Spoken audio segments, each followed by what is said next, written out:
आधुनिकता के पहले रचनाकार भारतेंदु हरिश्चंद्र का जन्म 175 वर्ष पहले 9 सितंबर 1850 को काशी के संपन्न वैश्य परिवार में हुआ था।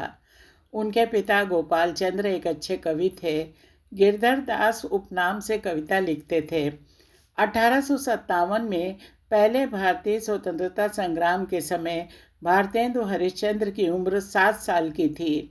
उनके पूर्वज अंग्रेज भक्त थे और उनकी ही देन से धनवान हुए थे। हरिश्चंद्र 5 साल के थे, माँ नहीं रही।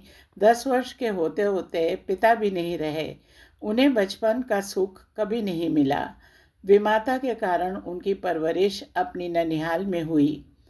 पारंपरिक शिक्षा से अलग भारतेंदु में स्वतंत्र चिंतन का विकास होने लगा। परीक्षाएं निपटती रहीं। बनारस में उन दिनों अंग्रेजी पढ़े लिखे प्रसिद्ध लेखक राजा शिव प्रसाद सितारे हिंद से भारतेंदु ने अंग्रेजी सीखी। स्वाध्याय से संस्कृत, मराठी, बंगला, गुजराती, पंजाबी, उर्दू भाषाएं सीखी। 5 साल की उम्र में भारतेंदु ने एक दोहा बनाकर अपने पिता को सुनाया और सुकवि होने का आशीर्वाद प्राप्त किया। लय बेवड़ा ठाड़े भय श्री अनिरुद्ध सुजान, बाणासुर की सेन को हनन लगे भगवान। भारतेंदु हरिश्चंद्र बहुमुखी प्रतिभा। भारतेंदु का रचना काल युग की संधि पर खड़ा था। रीतिकाल की सामंती संस्कृति की पोषक प्रवृत्तियों की जगह उन्होंने स्वस्थ परंपरा को चुना। उसमें नवीनता के बीज बोए। भारतीय नवजागरण के अग्रदूत भारतेंदु ने देश की गरीबी, गुलामी और अमानवीय शोषण की शिकार जनता के दुख को अपने साहित्य का विषय चुना।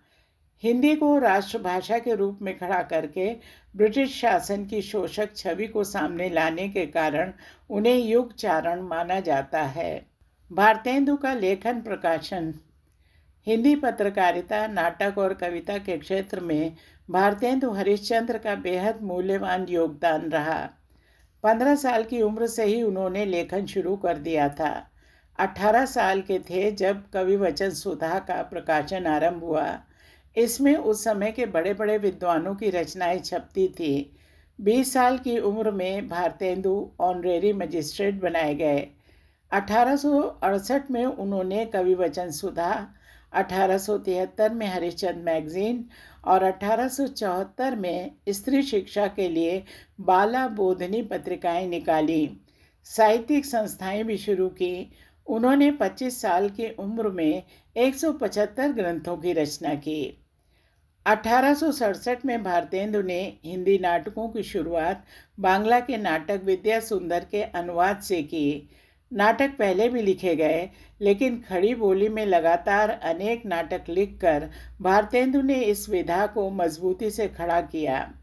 मात्र 34 वर्ष के अपने जीवन में भारतेंदु हरिश्चंद्र ने उत्कृष्ट कवि, व्यंग्यकार, निबंधकार, नाटककार, जागरूक पत्रकार और ओजस्वी गद्यकार के रूप में विशाल साहित्य की रचना की। लेखक के साथ साथ वे कुशल वक्ता भी थे।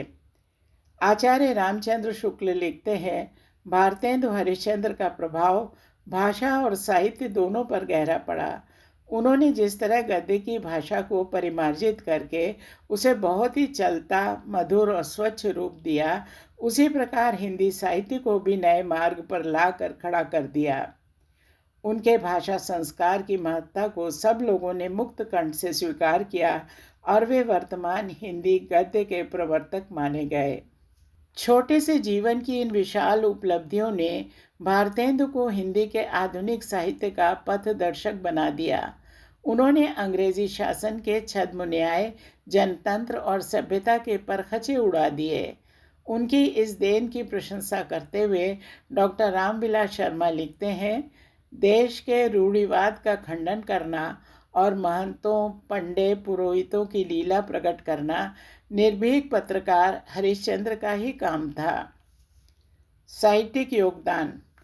भारतेंदु हरिश्चंद्र के विशाल साहित्यिक लेखन के कारण ही 1857 से 1900 तक के समय को भारतेंदु युग के नाम से जाना जाता है।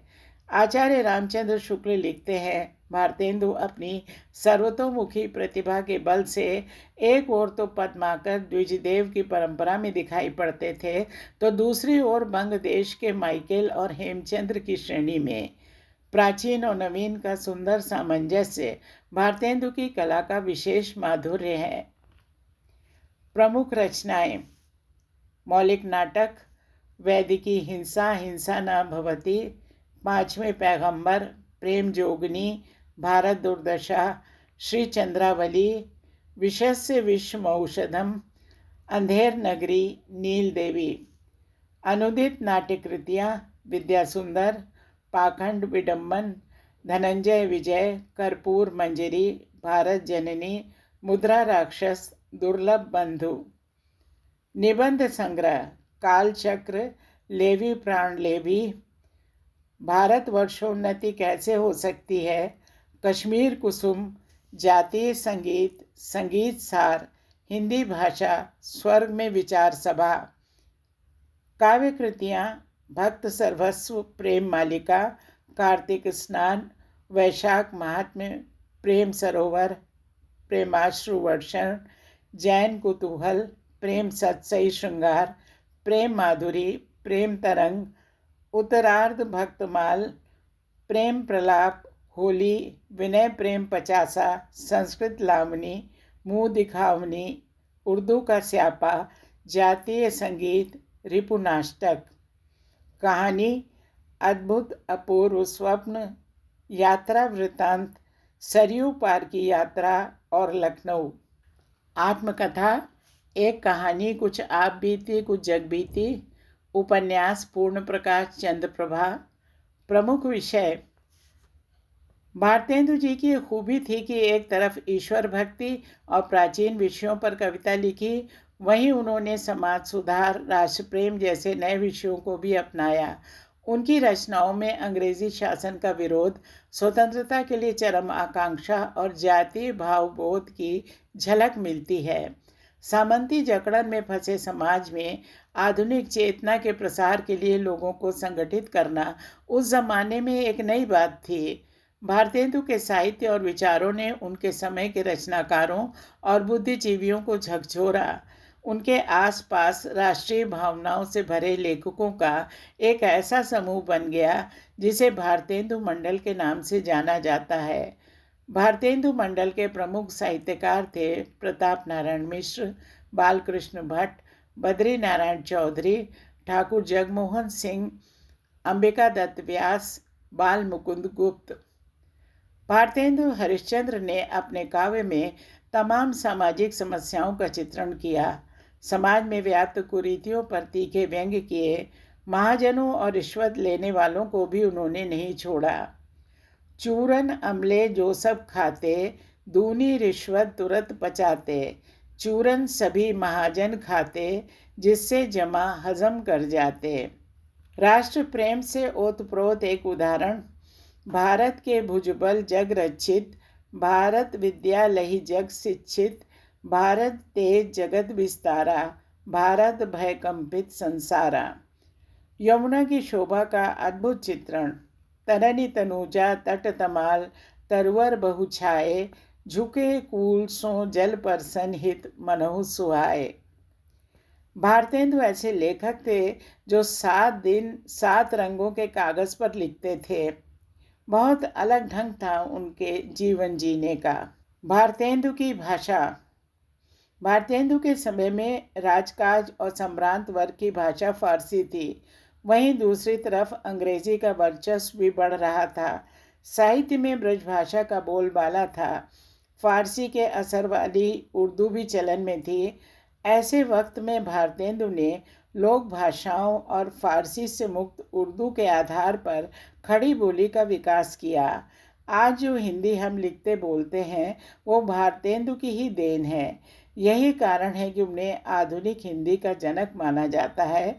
सिर्फ भाषा ही नहीं, साहित्य को भी जन से जोड़ा। वे कविता ब्रजभाषा में लिखते रहे, वहीं बाकी विधाओं में खड़ी बोली का प्रयोग किया।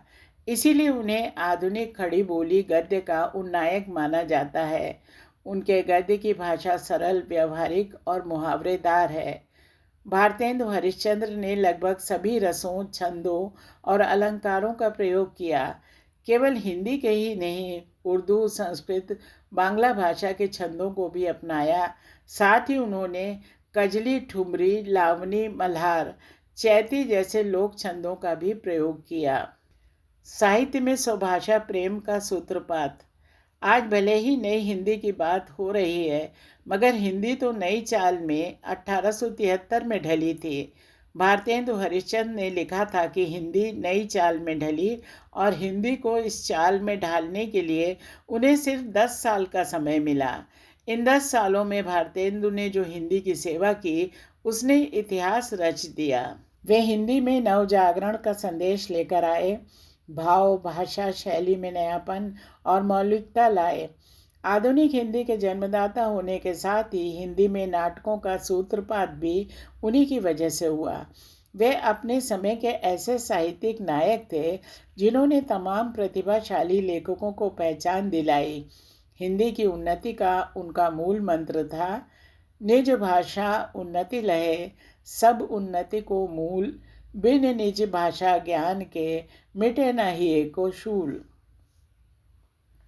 1882 में शिक्षा आयोग हंटर कमीशन के समक्ष अपनी गवाही में हिंदी को न्यायालयों की भाषा बनाने की महत्ता पर भारतेंदु हरिश्चंद्र ने कहा था, यदि हिंदी अदालती भाषा हो जाए तो सम्मन पढ़वाने के लिए 2-4 आने कौन देगा, और साधारण सी अर्जी लिखवाने के लिए रुपया 8 आने क्यों देगा। तब पढ़ने वालों को ये अवसर कहाँ मिलेगा कि गवाही के सम्मन को गिरफ्तारी का वारंट बता दें। सभी सभ्य देशों की अदालतों में उनके नागरिकों की बोली और लिपि का प्रयोग किया जाता है। यही भारत ऐसा देश है जहां अदालती भाषा न तो शासकों की मातृभाषा है और न प्रजा की। यदि आप 2 सार्वजनिक नोटिस, एक उर्दू में तथा एक हिंदी में लिखकर भेज दें, तो आपको आसानी से मालूम हो जाएगा कि प्रत्येक नोटिस को समझने वाले लोगों का अनुपात क्या है। जो सम्मन जिलाधीशों द्वारा जारी किए जाते हैं, उनमें हिंदी का प्रयोग होने से रैयत और जमींदार को हार्दिक प्रसन्नता प्राप्त हुई है। साहूकार और व्यापारी अपना हिसाब किताब हिंदी में रखते हैं। स्त्रियां हिंदी लिपि का प्रयोग करती हैं। पटवारी के कागजात हिंदी में लिखे जाते हैं और ग्रामों के अधिकतर स्कूल हिंदी में शिक्षा देते हैं। अपने इन्हीं कामों की वजह से भारतेंदु हरिश्चंद्र हिंदी साहित्याकाश के दैदीप्यमान नक्षत्र बन गए और उनका युग भारतेंदु युग के नाम से मशहूर हुआ। भारतेंदु के अनछुए पक्ष। प्रख्यात आलोचक डॉक्टर रामविलास शर्मा ने अपनी किताब भारतेंदु हरिश्चंद्र और हिंदी नवजागरण की समस्याएं में भारतेंदु के जीवन के कई अनछुए पक्षों को छुआ है। इसमें एक प्रसंग है जिसमें भारतेंदु की पत्रिका में प्रकाशित एक विज्ञापन में हुई मात्रा की गलती पर आचार्य महावीर प्रसाद द्विवेदी की टिप्पणी पर बाल मुकुंद गुप्त के तीखे जवाब का जिक्र है। महावीर प्रसाद द्विवेदी ने विज्ञापन में का की जगह को छप जाने पर लिखा कि संभव है भारतेंदु ने वाक्य ठीक लिखा हो, लेकिन छापे वालों की असावधानी से त्रुटि रह गई हो। इस पर बाल मुकुंद गुप्त ने भाषा की अनस्थिरता नाम से अपना ऐतिहासिक निबंध लिखा। हरिश्चंद्र जैसा विद्या शून्य आदमी, जिसने लाखों रुपए हिंदी के लिए स्वाहा कर डाले और 50 ग्रंथ हिंदी में रच डाले, भला वो क्या एक पूरे 1.25 वाक्य का विज्ञापन शुद्ध लिख सकता था।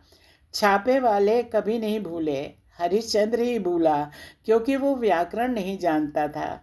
क्या अच्छा होता कि द्विवेदी जी का 2 दर्जन साल पहले जन्म होता और हरिश्चंद्र को व्याकरण सीखने का अवसर मिल जाता, अथवा 2 दर्जन वर्ष हरिश्चंद्र और जीता, जिससे द्विवेदी जी से व्याकरण सीख लेने का अवसर उसे मिल जाता। रामविलास शर्मा लिखते हैं कि बाल मुकुंद गुप्त ने भारतेंदु के सम्मान की रक्षा के लिए यूं व्यंग्यास्त्र उठाया मानो किसी ने पवित्र देव मंदिर को भ्रष्ट कर दिया हो या उनके गुरु को ही गाली दी हो। साम्राज्य विरोधी चेतना और स्वदेश प्रेम का आह्वान। भारतेंदु हरिश्चंद्र की सबसे महत्वपूर्ण देन है कि उन्होंने हिंदी साहित्य को और साथ ही भारतीय समाज को साम्राज्य विरोधी दिशा में आगे बढ़ने की जागृति दी। 1870 में जब कविवचन सुधा में उन्होंने लॉर्ड मेयो को लक्ष्य करके लेवी प्राण लेवी शीर्षक से लेख लिखा, तब से हिंदी साहित्य में एक नई साम्राज्य विरोधी चेतना की लहर आई। 6 जुलाई 1874 को कविवचन सुधा में उन्होंने लिखा कि जिस प्रकार अमेरिका उपनिवेशित होकर स्वतंत्र हुआ, उसी प्रकार भारत भी स्वतंत्रता लाभ कर सकता है। उन्होंने तदीय समाज की स्थापना की, जिसके सदस्य स्वदेशी वस्तुओं के व्यवहार और विदेशी वस्तुओं के बहिष्कार की प्रतिज्ञा करते थे। भारतेंदु ने विलायती कपड़ों के बहिष्कार की अपील करते हुए स्वदेशी का जो प्रतिज्ञा पत्र 23 मार्च 1874 के कविवचन सुधा में प्रकाशित किया, वो समूचे हिंदी समाज का प्रतिज्ञा पत्र बन गया। हम लोग सर्वांतर्यामी, सब स्थल में वर्तमान, सर्वदृष्टा और नित्य सत्य परमेश्वर को साक्षी देकर यह नियम मानते हैं और लिखते हैं कि हम लोग आज के दिन से कोई विलायती कपड़ा ना पहनेंगे, और जो कि कपड़ा पहले से मोल ले चुके हैं और आज की मिति तक हमारे पास हैं, उनको तो उनके जीर्ण हो जाने तक काम में लावेंगे, पर नवीन मोल लेकर किसी भांति का भी विलायती कपड़ा ना पहनेंगे। हिंदुस्तान का ही बना कपड़ा पहनेंगे। हम आशा रखते हैं कि इसको बहुत ही क्या प्राय सब लोग स्वीकार करेंगे और अपना नाम इस श्रेणी में होने के लिए श्रीयुत बाबू हरिश्चंद्र को अपनी मनीषा प्रकाशित करेंगे, और सब देश हितैषी इस उपाय के बाद में अवश्य उद्योग करेंगे। सबसे पहले भारतेंदु हरिश्चंद्र ने ही साहित्य में जन भावनाओं और आकांक्षाओं को स्वर दिया था। पहली बार साहित्य में जन का समावेश भारतेंदु ने ही किया। उनके पहले काव्य में रीतिकालीन प्रवृत्तियों का ही बोलबाला था। भारतेंदु ने साहित्य को जनता की गरीबी, पराधीनता, विदेशी शासकों के अमानवीय शोषण के चित्रण और उसके विरोध का माध्यम बनाया। अपने नाटकों, कवित्व, मुकरियों और प्रहसनों के माध्यम से उन्होंने अंग्रेजी राज पर कटाक्ष और प्रहार किए। इसके चलते उन्हें अंग्रेज़ों का कोप भाजन भी बनना पड़ा। कविवचन सुधा में भारतेंदु ने लिखा, जब अंग्रेज़ विलायत से आते हैं प्राय कैसे दरिद्र होते हैं, और जब हिंदुस्तान से अपने विलायत को जाते हैं तब कुबेर बनकर जाते हैं। इससे सिद्ध हुआ कि रोग और दुष्काल, इन दोनों के मुख्य कारण अंग्रेज ही हैं। सन 1884 में बलिया के ददरी मेले में भारतेंदु हरिश्चंद्र ने भारतवर्षोन्नति कैसे हो सकती है, इस विषय पर बहुत सारगर्भित भाषण दिया था। उन्होंने लोगों से कुरीतियों और अंधविश्वासों को त्याग कर अच्छी से अच्छी शिक्षा प्राप्त करने, उद्योग धंधों को विकसित करने, सहयोग और एकता पर बल देने तथा सभी क्षेत्रों में आत्मनिर्भर होने का आह्वान किया था। ददरी जैसे धार्मिक और लोक मेले के साहित्यिक मंच से भारतेंदु का यह उद्बोधन आधुनिक भारतीय सामाजिक, राजनीतिक और आर्थिक चिंतन का प्रस्थान बिंदु है। विचारों की स्पष्टता और उसे कैसे विनोदप्रिय ढंग से प्रस्तुत किया जा सकता है, इसका ये निबंध बेजोड़ उदाहरण है। बहुत लोग ये कहेंगे कि हमको पेट के धंधे के मारे छुट्टी ही नहीं रहती बाबा, हम क्या उन्नति करें। तुम्हारा पेट भरा है, तुमको दून की सूझती है। ये कहना उनकी बहुत भूल है। इंग्लैंड का पेट भी कभी यूं ही खाली था। उसने एक हाथ से पेट भरा, दूसरे हाथ से उन्नति की, राह के कांटों को साफ किया। वास्तव में भारतेंदु हरिश्चंद्र का ये लेख भारत दुर्दशा नाटक का एक तरह से वैचारिक विस्तार है। भारत दुर्दशा में वो कहते हैं, रोअहूँ सब मिलके आवहूँ भारत भाई, हा हा भारत दुर्दशा देखी न जाई। भारतेंदु ने अपनी कलम से आंदोलन चलाकर कलम में भी ताकत होती है, इसे सिद्ध किया। अक्सर ये कहा जाता है कि किसी नई शुरुआत के लिए उम्र कभी आड़े नहीं आती। आपकी संकल्प शक्ति मायने रखती है। हिंदी साहित्य के इतिहास में यह पहली बार हुआ कि एक युग का नामकरण किसी रचनाकार के नाम पर हुआ, भारतेंदु युग। 34 वर्षों की छोटी सी उम्र में भारतेंदु ने हिंदी साहित्य के चौमुखी विकास में जो धुआंधार भूमिका अदा की, उसने हिंदी भाषा को वो चमक और पूर्णता दी कि आज भी उनके कीर्तिमान यथावत अक्षुण्ण है। इसके पीछे उनका वो सोच और व्यू रचना थी जिसने हिंदी भाषा और साहित्य को ऐसा राजपथ दिया जिस पर वो लगातार आगे बढ़ती चली गई। भारतेंदु युग की देन सिर्फ साहित्य तक सीमित नहीं थी, उसने समाज को भी नई परिभाषा और आत्मनिर्भरता दी। साथ ही दिए भारतेंदु मंडल के रूप में योग्य उत्तराधिकारी। प्राचीन और नवीन का सुंदर सामंजस्य भारतेंदु की कला का विशिष्ट सौंदर्य है। भारत के भुजबल जग रक्षित, भारत विद्या लही जग शिक्षित, भारत तेज जगत विस्तारा, भारत भय कंपित संसारा।